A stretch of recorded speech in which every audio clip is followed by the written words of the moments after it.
The Cold War was a competition for influence between the Communist Soviet Union and the democratic capitalist United States of America.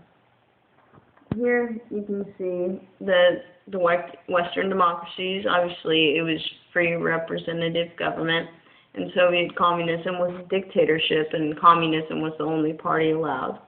As for rights, all basic rights and freedoms in the democracy, and in communist Soviet Union, very few rights. Government controlled media and arrested critics of the government.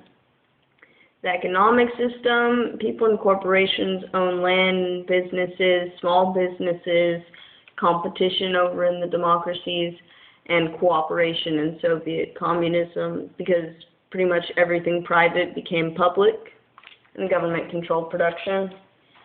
So the Cold War pretty much started when Stalin, great mustache, fat dude, decided not to allow Poland to have free elections. Soon, here's a map of all the Soviet satellites.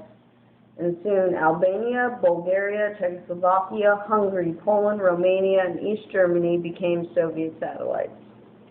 The Soviet Union cut off trade and communication with Western Europe and the whole western side, and forced Eastern Europe into communism.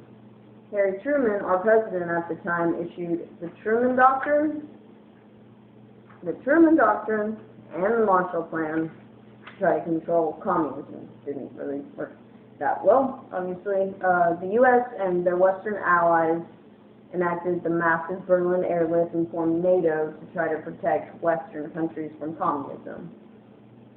In 1949, communism comes to control in China, and unlike in the Soviet Union, where the communism sort of focused on urban workers, in China it focused more on peasantry.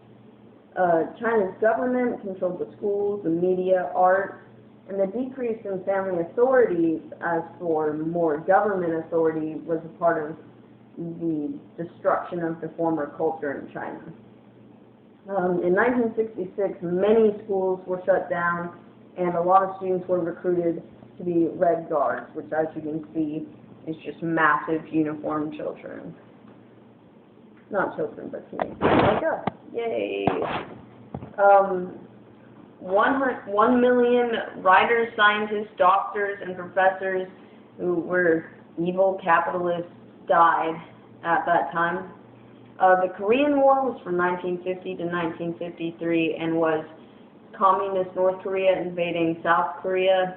The U.S. went in to try to help, but unfortunately it ended up pretty much where it started. The Vietnam War was when South Vietnam wouldn't merge with the Viet Cong, which was North Vietnam, and they were communists because there wouldn't be free elections. In 1964, the U.S. joined the war. In 1973, the U.S. leaves. In 1975, South Vietnam falls. In 1953, Khrushchev takes over the Soviet Union, and he freed prisoners and tried to have some reforms going, but he fell in 1964. The Soviet Union pretty much stagnates because they couldn't produce enough goods until 1982. Gorbachev's in power from 1985 to 1991. He enacts Glasnost, which lifts freedom restrictions, allows emigration, he creates a Congress, and he's actually democratically elected president. He also enacts Perestroika, which was economic reform, which allowed foreign investors and small businesses. He also started talking with U.S. President Ronald Reagan and allowed democratic non-communist countries in Eastern Europe. And to conclude, in 1989, the Berlin Wall comes down. And, yep.